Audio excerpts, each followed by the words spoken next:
How much has Nintendo been impacted by the pandemic?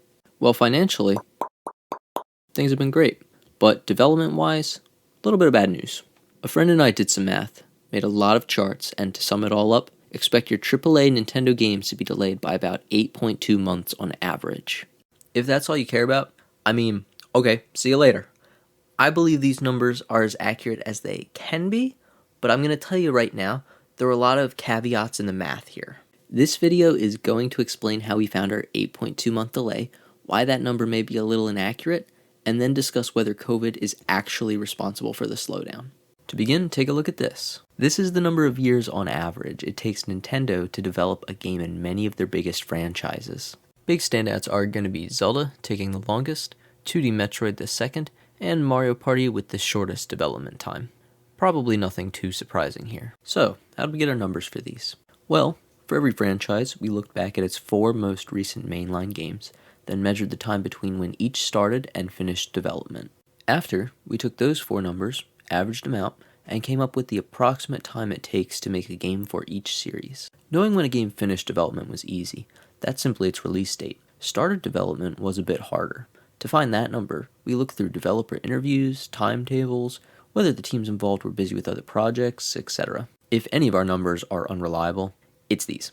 That said, given the frustratingly limited data Nintendo's put out there, we've compiled this information to the best of our abilities. I understand that's a lot to digest, so let's work with a specific. Super Smash Bros. Ultimate was released December 8th, 2018, and started development after Smash 4's DLC was completed in February of 2016. This means Smash Ultimate was being developed for 2 years, 10 months. Put it on the graph. Now, this is a great show of how we got our started development dates. With Smash Ultimate, we know from interviews that the game was planned before Smash 4's DLC wrapped up, but full production didn't begin until after the DLC was completed. We decided to go with full production time because Nintendo keeps this stuff close to their chest. In like 90% of cases, it's impossible to know when a game started pre-production, and even if we did, those numbers are often misleading. Like, did you know Nintendo was experimenting with Zelda Skyward Sword on the Wii U before they even got the idea for Wind Waker HD? Wind Waker released back in 2013. Skyward Sword's remaster just came out this past July. If we're talking pre-production, it's arguable Skyward Sword HD was in development for over 8 years, and you cannot tell me this remaster took longer to make than Breath of the Wild. That's ridiculous. No. Hence, we're going with full development periods. There's a few weird outliers, but I'll get to them when I get to them. So again, average full production time of each franchise for mainline games back. Why do we specify a mainline game? Obviously, remakes take less time to develop than a new game, and in most cases, they aren't even made by the same development teams anyway. That's why when judging by franchises, we have to exclude them from our calculations. They're clearly distinct. Like, going back to Zelda, the 4 games we used were Breath of the Wild 2, whatever that's going to be called, Breath of the Wild, Skyward Sword, and Twilight Princess. We didn't use Link's Awakening on Switch, Triforce Heroes, Skyward Sword HD, or even Link Between Worlds, despite that game being like the best one. To find the average time it takes to develop one game in one franchise, the idea is to compare games that are comparable in scope. Admittedly, there's an inherent degree of bias here, but we mostly just followed whatever Wikipedia said was core or spin-off. Lastly, our data doesn't go further back than the Wii/DS era, so Smash, for example, actually only covers 3 games, Ultimate, Smash 4, and Brawl. As cool as Melee is, no Melee, it's been almost 20 years since then. We want our data to help us predict the future, so it has to be at least somewhat modern. So that's the gist of where our numbers come from. Normally we'd be able to use this data to find when unannounced games are most likely coming out. Except there's one problem. It's COVID. You know how in every Direct Nintendo's got that, "Sorry, our games might be delayed because of the pandemic" thingamajig? Well, they aren't just saying that. New games are taking longer to develop. Is it because of COVID? Do new games just take longer to make, period? I don't know. Probably a bit of both. There's really no way to tell for certain, but I'll share with you what we found.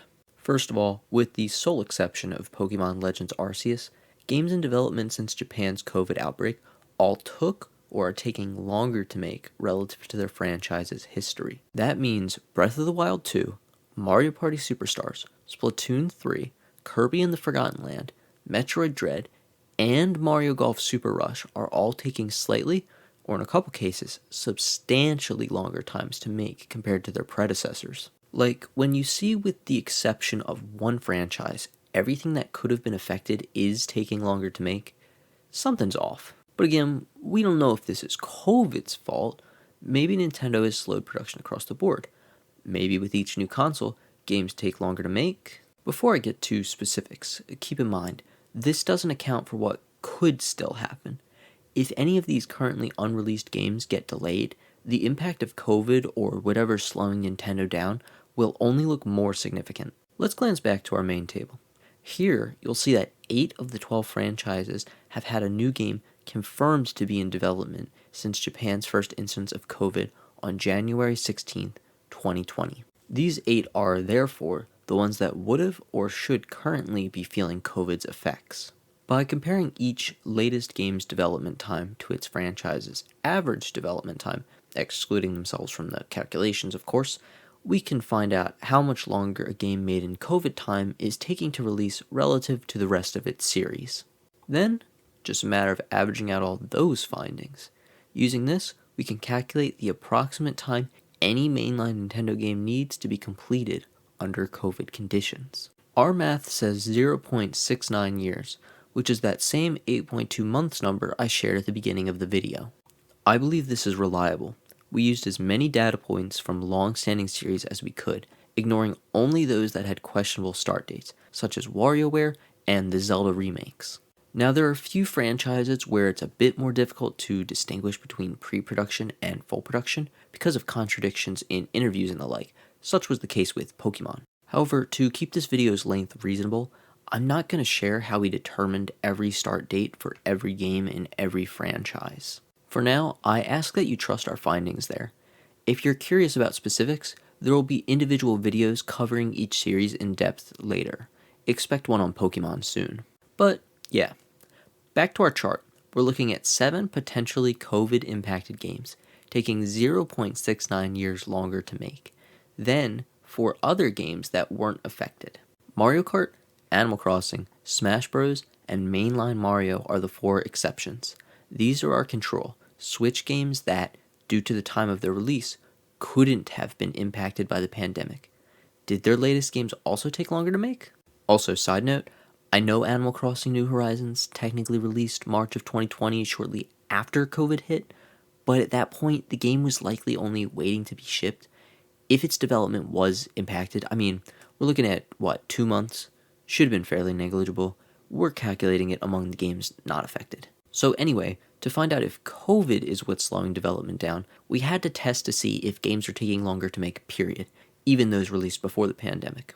Turns out, yes they are. These 4 franchises required an additional 0.02 years to make, which, yes, is much less time than the 0.69 additional years we found with COVID games. However, this number is probably misleading.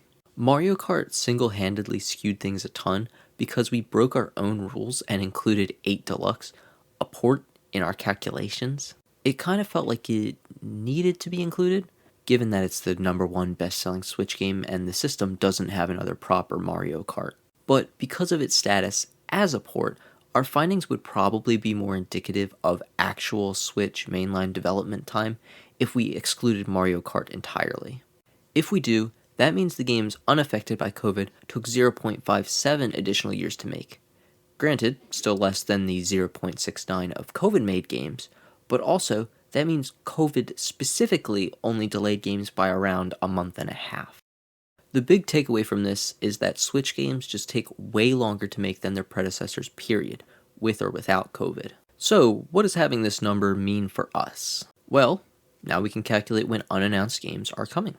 All we gotta do, use past trends to find when they started production, look at our average development time calculations, add 8.2 months, and we got it. Like I said, expect me to do just that. More videos on the way. Thanks for watching.